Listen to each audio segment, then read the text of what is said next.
And good morning, everybody. It's time now for Putnam County Today here on 94.3 WREB. With us this morning, Mayor of Greencastle Sue Murray. And Good morning. first thing I want to say, today's Veterans Day. Indeed. So big salute to the veterans, but city offices are going to be closed today. City offices are closed today. We're closed most certainly in respect for the veterans, and we'll certainly encourage people to come to the courthouse at 11 o'clock this morning. That's right. So they can participate in what's happening there in that recognition ceremony. So good place to be, and certainly want to give everybody the opportunity to show their respect and their thanks. That's right. And these guys, not only these guys, but their families too, give a lot to keep us free. Absolutely. So want to make sure that we take a little time out for them today.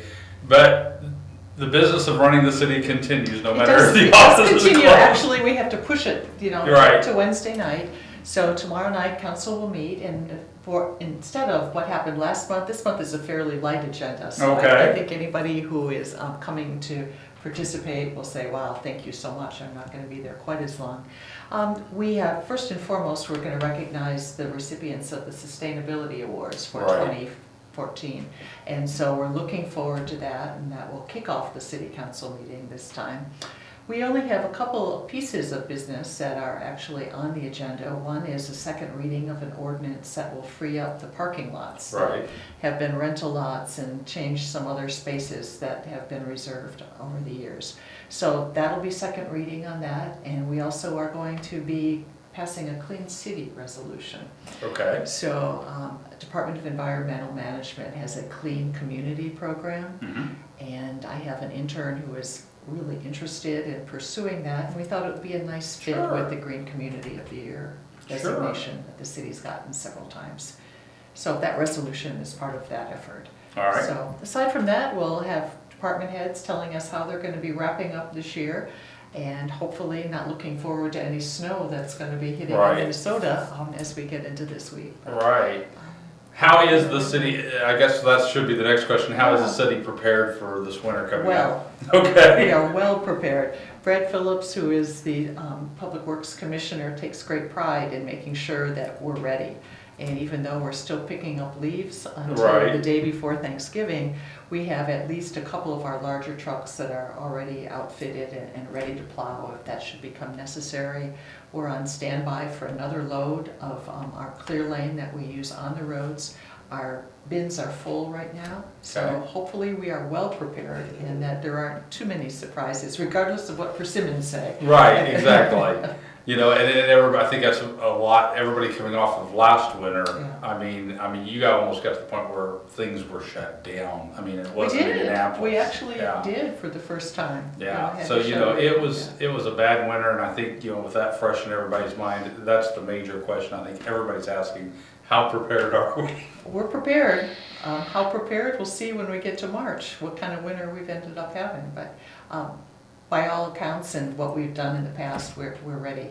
All right, sounds good. Anything else coming up? Actually, just people, I think, looking forward to the holidays. There are a Right. lot of special holiday programs that are going to be taking place both in the downtown and most certainly at the Green Center for Performing Arts. They have their holiday gala coming up on the 7th of December. Mm-hmm. On Saturday night, the 6th, is for the whole community, and the 7th, Sunday afternoon at 3, is really directed towards children and families. All right. So that's going on. We're going to be doing some fun First Friday things Right. in December.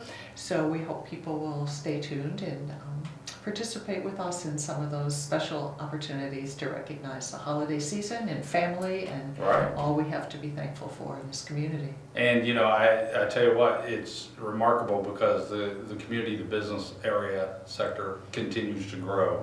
It does continue to grow. You know, we have unfortunately our setbacks periodically. We had a fire at Heartland Right. Automotive over the weekend, and most certainly our thoughts go with those folks. Fortunately, no one was hurt, but they had some pretty substantial equipment loss that they're going to have to deal with. But overall, the business outlook in the community is good.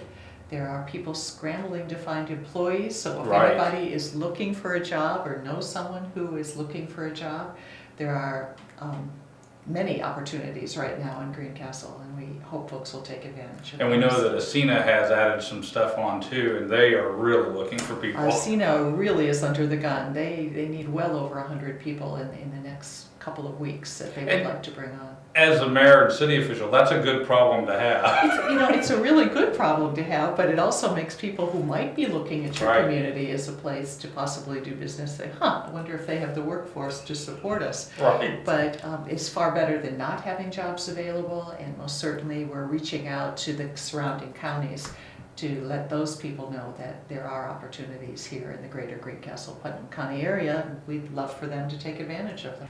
Well, and of course, we want to make mention too that the city council, is always changing everything. I think not a big surprise. We want to talk to you a little bit about the election results.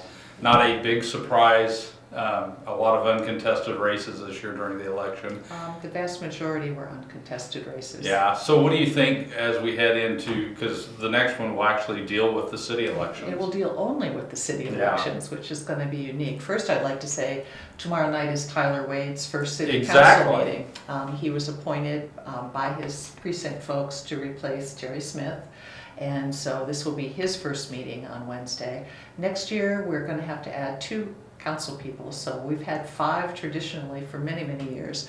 And with our change over 10,000, we'll be adding 2 new at-large positions. So the community will be asked to elect 4 ward candidates and 3 at-large members.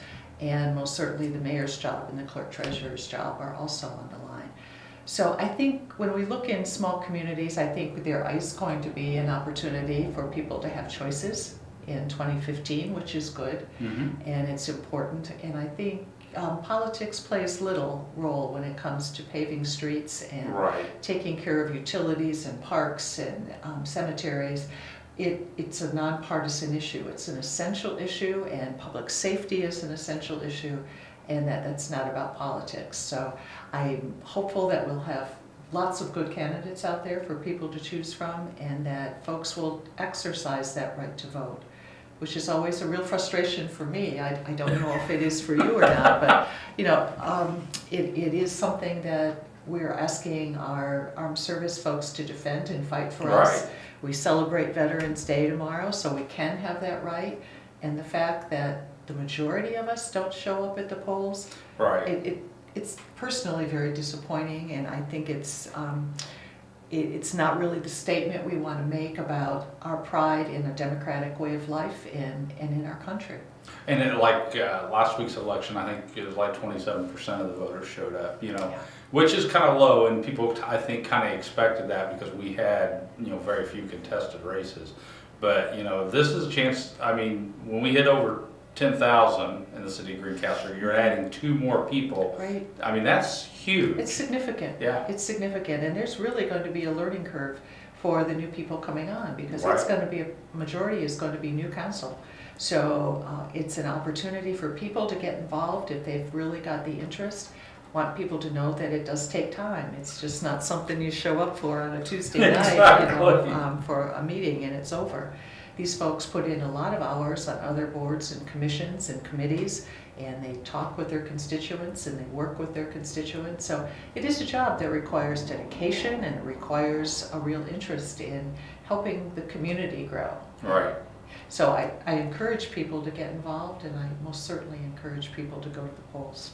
And we want to remind folks that the best way to get involved is come to the council meeting. Absolutely, come to the council meeting. If you're a little feeling like you don't want to come out on a Tuesday, or in this case Wednesday night, turn this in on cable access, channel 3. Right. See if it's something that you'd like to learn more about. And City Hall's open every day from 8 to 5, and we're available on our website. So please contact me, contact your council person.